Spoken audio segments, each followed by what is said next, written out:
रायगड महाराष्ट्रासह देश विदेशातील ताज्या बातम्या पाहण्यासाठी मॅक्स इंडिया लाईव्ह चॅनलला सबस्क्राईब करा आणि बेल आयकॉन दाबायला विसरू नका.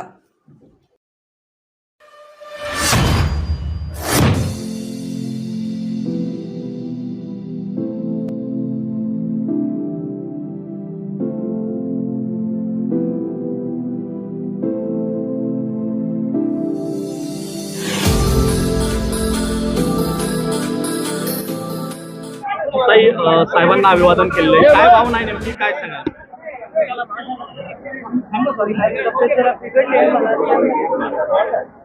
भावना तर काय आता एका मुलीच्या भावना त्या कधी बोलत नाही, कारण त्या माझ्या वैयक्तिक भावना आहेत. सोडा.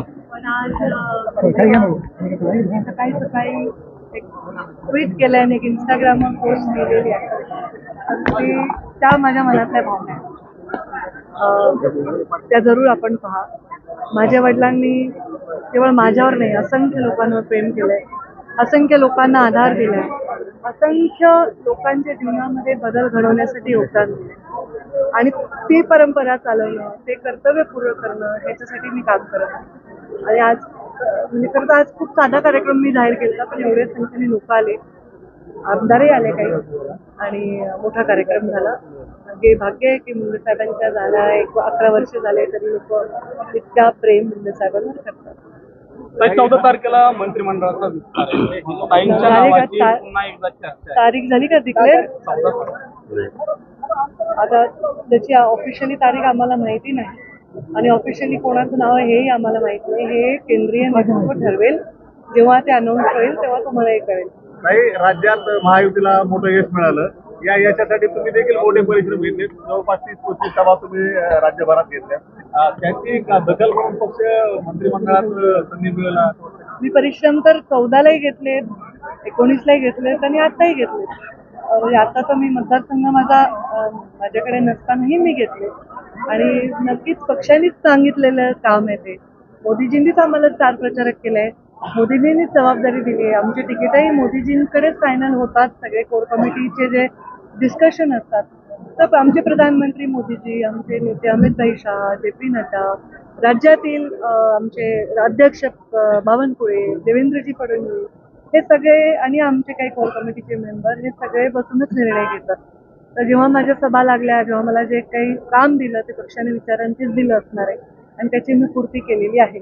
त्याच्यामध्ये आमची कठीण लढाई लढून आमची नमिताताई निवडून आली आहे, मोनिकाताई निवडून आली आहे, असंख्य म्हणजे अगदी एकमत उडाणांपासून ते आम्ही सभा घेऊन त्याच्यामध्ये 3-4 सभा सोडल्या तर बाकी ठिकाणी यश मिळालं. ते यश माझं नाही आहे एकटीचं, ते भाजपच्या कार्यकर्त्यांचं आहे, ते सगळ्यांचं संघटित असं काम आहे, ते यश आहे असं मला वाटतं. तर त्यांना प्रेरणा देण्यासाठी मी काम केलं, त्याचा मला आनंद.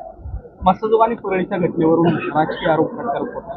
आपली प्रतिक्रिया काय? प्रतिक्रिया तर माझं मसाजोगची जी घटना आहे, त्या मुलाचा जो हत्या झाली, मृत्यू झाला, त्याच्याविषयी मी तीव्र पहिले तर मी त्या हत्येविषयी संताप व्यक्त करते आणि मृत्यूविषयी माझ्या हृदयातून वेदना, दुःख आणि शोक व्यक्त करते. त्यांच्या कुटुंबाच्या दुःखात मी पूर्णतः सहभागी आहे. माझा परिवार, मी त्यांच्या पाठीशी भक्कमपणे उभे राहू.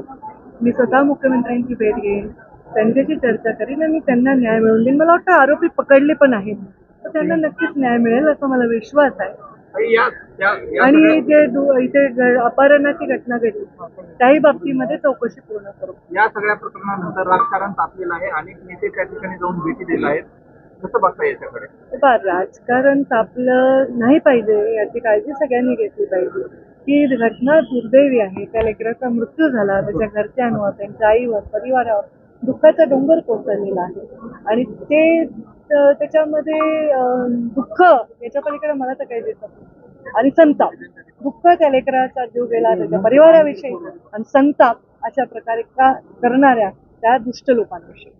विरोधक असंही म्हणतात की बीडचा बिहार झाला, पुन्हा एकदा पुन्हा निवडणूक झाल्याच्यानंतर पुन्हा असे आरोप होताना पाहायला मिळत आहेत विरोधकांना. माझं म्हणणे बीडची बदनामी कोणी करू नये.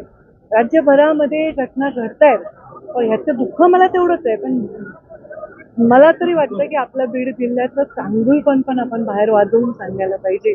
तर हे दुर्दैवी आहे असं काही नाहीये, पण ह्या घटना नक्कीच बीड जिल्ह्याची मान खाली घालतात की तर नाही झालं पाहिजे, याची काळजी आम्ही घेतली पाहिजे. आम्ही त्या घटनांमध्ये योग्य माणसाच्या पाठीमागे योग्य पद्धतीने खंबीरपणे उभं राहिलं पाहिजे. आपोआप अशा घटना कमी होतील ना. अगदी सत्ताधारी पक्षातील जे लोक आहेत, लोकप्रतिनिधी आहेत बीड जिल्ह्यातील, राष्ट्रवादीचे असतील, भाजपचे असतील, ते सुद्धा म्हणतात की बीडमध्ये कायदा व सुव्यवस्थेवर प्रश्न निर्माण त्याच्यावर त्यांना प्रश्नचिन्ह असेल तर त्याच्यावर ते प्रश्न निपटवण्यात येईल, त्याचा मार्ग लावण्यात येईल.